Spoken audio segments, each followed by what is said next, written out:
Sorry, पण ते घाणेरडे राजकारणी आहेत आणि ते काही करतील ना, कारण त्यांचीच आयडिया ही. नाही, ही माझी आयडिया होती.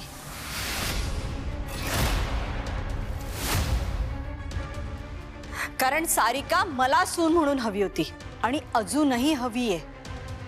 आणि मीच त्यांना सांगितलं होतं, सारिकाचं लग्न जर विक्रांतशी झालं तर ती बरी होईल म्हणून.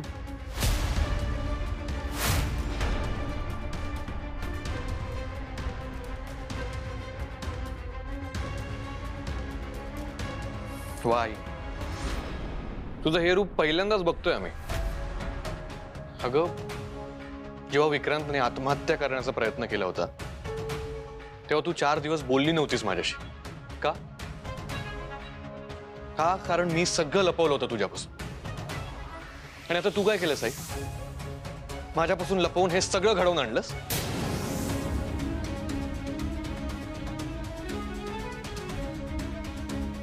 आई, मी जी चूक केली त्याबद्दल मी माफी मागितली.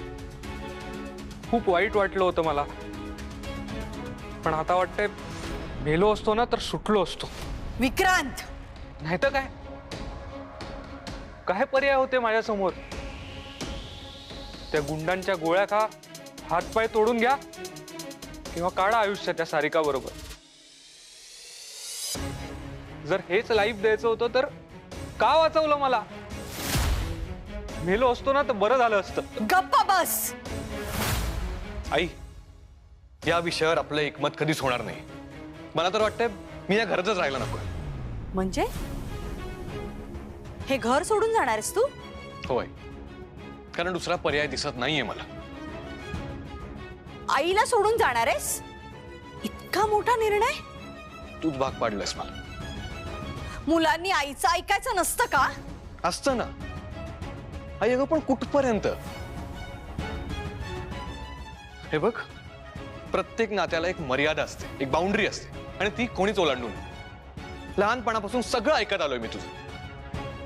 तुझ्या सांगण्याप्रमाणे शिक्षण घेतलं, काम सांभाळलं. तू जे जे सांगितलं, जसं जसं सांगितलं तसं तसं केलं. पण आम्ही लग्न कोणाशी करायचा हा निर्णय आमचा असेल. होय, माझ्यावर आवाज चढवायचा नाही, नाही तर मार खाल दोघही. मार नाही, तुझा हक्क आहे, दोघांना मार. पण आम्ही आमचं आयुष्य कोणासोबत काढायचं ना, हे आम्ही ठरवणार, तू नाही सांगायचं. होय, दादा बरोबर म्हणतोय. तू गप्पा बस, तुला काही कळत नाही. आई, तू त्याच्यावर ओरडू शकतेस, पण त्याचा आवाज नाही दाबू शकत. आणि तू तुझे निर्णय आमच्यावर नाही लादू शकत. विक्रांत, मी आहे तुझ्या बरोबर. काय आहे ना, राजकारणात तुम्ही निर्णय घेऊन तुमच्या पार्टीच्या लोकांची तोंड बंद करता, कारण ते तुमचे मिंदे असतात. पण आई, आम्ही तुझी मुलं आहोत, अंधभक्त नाही. एक गोष्ट लक्षात ठेवायची, तुम्ही माझ्या घरात उभे आहात आणि माझ्यावर आवाज चढवता आहात. ठीक आहे, नाही, पण मी घर सोडून जातो. लाज वाटत नाही खरे असं बोलायला? आई, अगं, दुसरा पर्याय नाहीये माझ्यासमोर. आणि ऍक्च्युली ना, बरं झालं त्या सारिकाने तुला वचनातून मुक्त केलं. हे बघ, सारिका जर बदलली नसती ना, तर तुम्ही आल्यानंतर सुद्धा मी तिचं विक्रांतशी लग्न लावून दिलं असतं. ऍक्च्युली ना, ती एकटी शहाणी वाटली मला, बाकी सगळे वेडे. वेडे तुम्ही झालात, मी नाही. आई, हे भांडण ह्या जन्मात संपणार नाहीये. Vedant, Vikrant,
direct good night?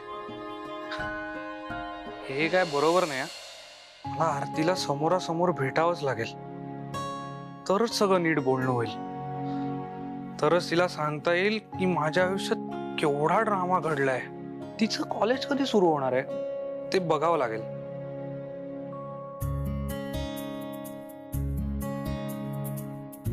गाढव आहे मी. कॉलेज जून मध्येच सुरू होतं ना, म्हणजे झालंच असेल कॉलेज सुरू. मी कधी कॉलेजमध्येच नाही गेलो असा का वागतोय? प्रेमात असंच होत असेल बहुतेक. उद्या आरतीला भेटावंच लागेल. Good night Aarti. I love you.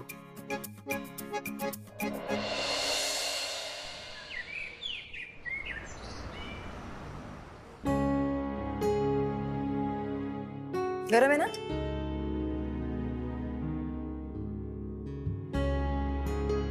अरे वा, आलात तुम्ही?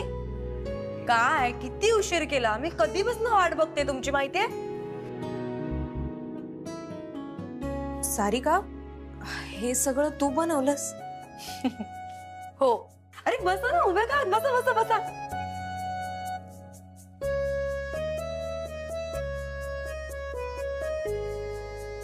तू लवकर उठलीस आज? हो. ऍक्च्युली यु नो व्हॉट, मी आता ठरवलंय, रोज सकाळी छान लवकर उठायचं, सगळी कामं करायची. पप्पा, तुम्हाला आवडतात ना? मस्त तर्री पोहे केले. सारिका, मला अजून हवेत ना पोहे? घे ना रे, समोरच ठेवलेत, घे. वाह, बढ़िया एकदम. बच्चा, कमाल झालेत पोहे. I am so proud of you. Thank you. Sarika, खरंच छान झालेत. सारिका, मस्त झालेत. थँक्यू. फायनली माझी मुलगी स्वयंपाक करायला शिकली. पप्पा, तुम्हाला काल मी जी गोष्ट सांगितली त्याबद्दल विचार केलात तुम्ही? हो, केलाय विचार. तुला तर माहिती आहे आपली कोऑपरेटिव्ह बँक आहे. तू एक NBFC सुरू कर. आपल्या बँकेत डिपॉझिटही भरपूर आहेत, त्यामुळे त्यातल्या कोणाला जर हवं असेल तर तू लोन द्यायला सुरुवात कर. हो, सध्या विनातारण कर्जाची खूप गरज आहे. लहान सहान उद्योग आहेत, घरच्या गरजा आहेत. लोक आजकाल मोबाईलसाठी सुद्धा लोन घेतात. Wow, interesting. मला आवडेल हे काम करायला. आमच्या ऑफिस जवळ मी एक जागा बघितली होती. आपण तिथे सुरू करूयात ऑफिस. मी बोलतो त्यांच्याशी. सार्थक, लगेच बोलून घे. आणि बच्चा, मला पण पटलंय तुझं. एकदा का कामात रमलीस ना तर तुझं मन पण गुंतून राहील. आणि मला माहितीये तू जे करशील त्याच्यात उत्तम नाव कमावशील. तेवढी तू हुशार नक्कीच आहेस. ठरलं तर मग मी आजच बँकेत बोलून घेतो. सारिका, काहीही मदत लागली तर लगेच मला सांग, ठीक आहे? मी येईन. आणि अशी आपली ऑफिस जवळ जवळ असल्याने आम्ही लगेच येऊ शकू. चालेल. Thank you so much. ए, तुम्ही घ्या ना अजून. हे घ्या. हो, थांबा. आई, चल मी निघते. अगं, डबा घेतलाच नाहीस तू. ताई, काय ग, लक्ष कुठे तुझं? मी ठीक आहे, तू नको काळजी करूस. अण्णा, सध्या खूप गर्दी असेल ना आपल्या क्लिनिक मध्ये? हो, सध्या मोसम बदललाय ना, पावसाळा सुरू झाला. काय सर्दी, ताप, खोकला, जोरदार पेशंट्स. म्हणजे तुम्ही फुल बिझी? हो हो, खूप बिझी. कितीही बिझी असलात तरी जेवायला दुपारी वेळेवर यायचंय. हा, हो हो, राणी सरकार, दुपारी जेवायला वेळेवरती येणार. हा. काय, डॉक्टर सुद्धा माणूस असतो, त्यालाही भूक लागते, पेशंटच्या लक्षात येत नाही. पण मी जेवणाची वेळ चुकवणार नाही. हा, बरं चला, सांभाळून. हा, चला. बरं अमूल्य, चल उशीर होतोय ना कॉलेजला. हो आई येतो आम्ही. या.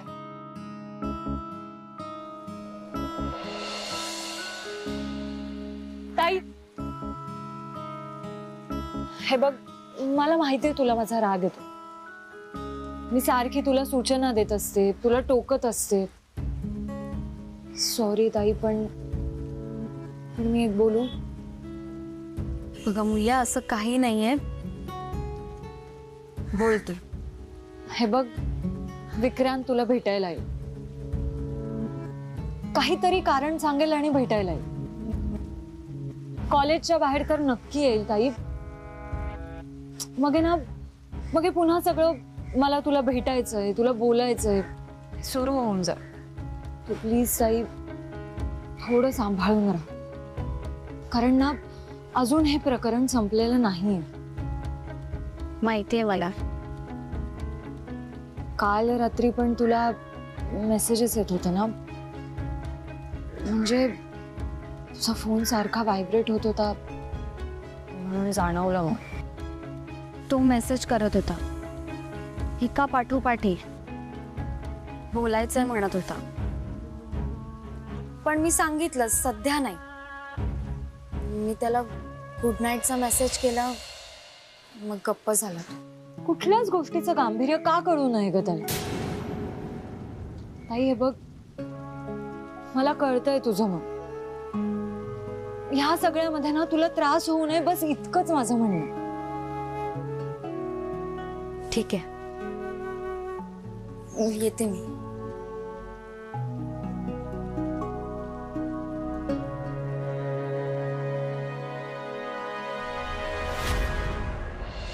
अहो सर, कुठे होतात तुम्ही? अहो मी किती फोन केले, तुम्ही एकदाही फोन घेतला नाहीत. अहो सर, किती कामं पेंडिंग आहेत. अहो सगळा गोंधळ झाला आमच्या इकडे. आणि सर गेले होते, त्या कामाचं काय झालं? अहो सरांची सही हवी होती. इथे तुम्ही पण गायब, सर पण गायब.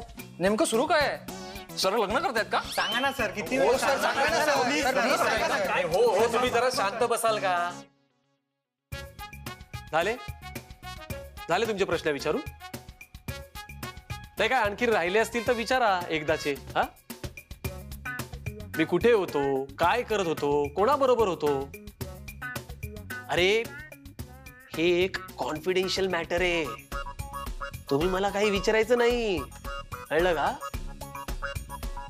कारण मी फक्त सरांचा सेक्रेटरी नाहीये, मी सरांचा पर्सनल सेक्रेटरी आहे. परसनल नाही, अर्थ माहित नसेल तर डिक्शनरी मध्ये बघा तुम्ही. अरे वजन आहे या शब्दाला, पर्सनल. त्यामुळे त्या हिशोबानेच माझ्यासोबत बोलायचं, कळलं? आणि काय आहे ना, सरांच्या लाईफ मध्ये बरंच काही सुरू असतं, पर्सनल आणि प्रोफेशनल दोन्ही मध्ये. काय सर भाव खाताय? सांगा ना काय सुरू आहे. अरे बाबा, ते सगळं मी तुम्हाला नाही सांगू शकत, कारण सरांचा माझ्यावर खूप विश्वास आहे. विश्वास माहितीये ना काय असतो ते? काय माहित?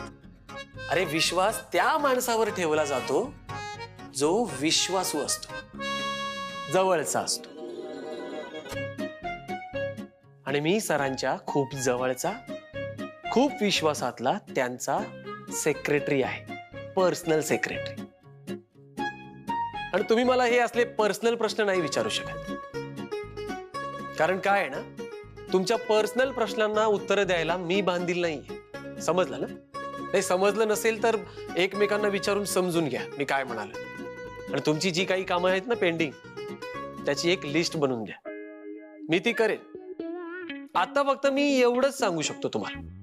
आणि राहिल्या बाकीच्या गोष्टी, तर बाकीच्या गोष्टींसाठी नो कमेंट्स.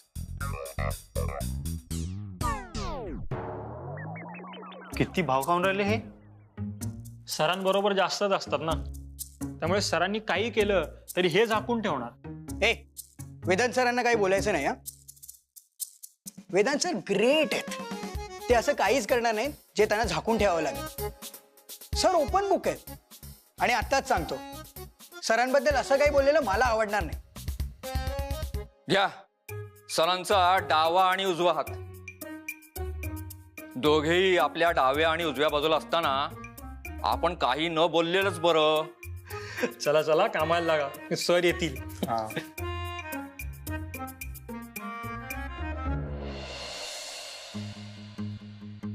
केवढी कामं पेंडिंग आहेत रे सार्थक. हो ना, किती ईमेल्स आहेत, सगळ्यांना उत्तर द्यायची आहेत. हो ना. अरे दादा, आपण तिघं आहोत, होईल दुपारपर्यंत. अमूल्या, आपल्याला जेवढ्या ऑर्डर्स आल्यात ना, तू त्यांचा फॉलोअप घे. हो, मी तेच करते. कम इन.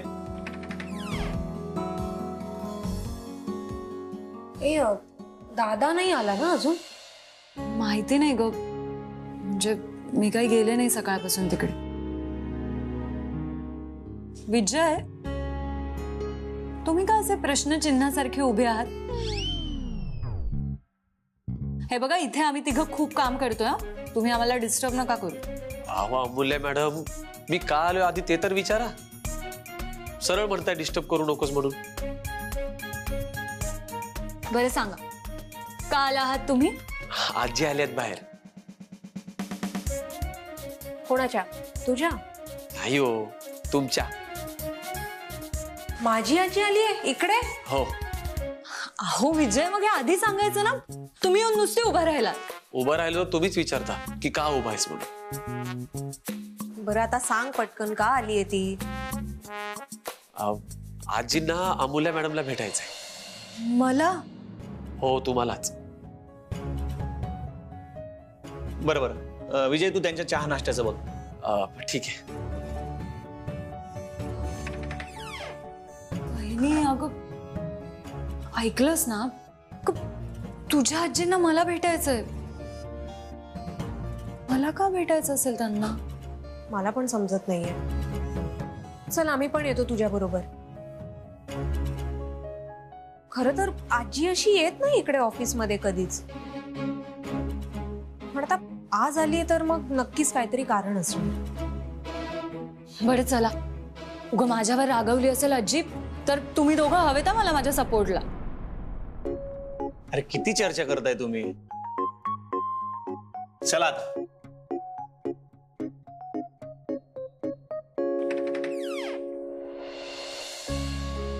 थँक्यू. आजी, तू इकडे कशी काय? का येऊ शकत नाही मी? आणि काय रे, मी कुणाला बोलवायला सांगितलं होतं तुला? मी सांगितलं होतं त्यांना, पण हे तिघे सोबतच फिरत असतात सगळीकडे. विजय, सार्थक, सुखी राहा. सुखी राहा. तुम्ही नक्की इथेच काम करता ना?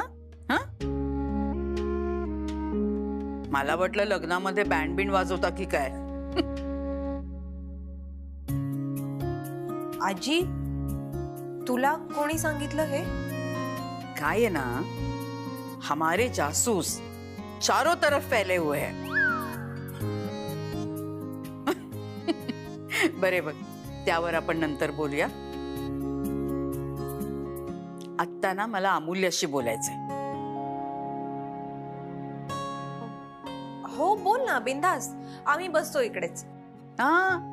मी सांगितलं ना, मला आत्ता इथे फक्त अमूल्य हवी. आजी, गरज पडली तर मी बोलवीन तुला, पण आधी मला अमूल्याशी बोलायचंय. ठीक आहे, बोला. येतो आम्ही. येतो.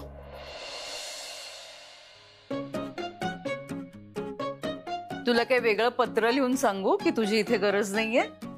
नाही नाही, मी जातो. चहा पाठवतो. नको, लागला तर मी सांगेन. ठीक आहे. जा.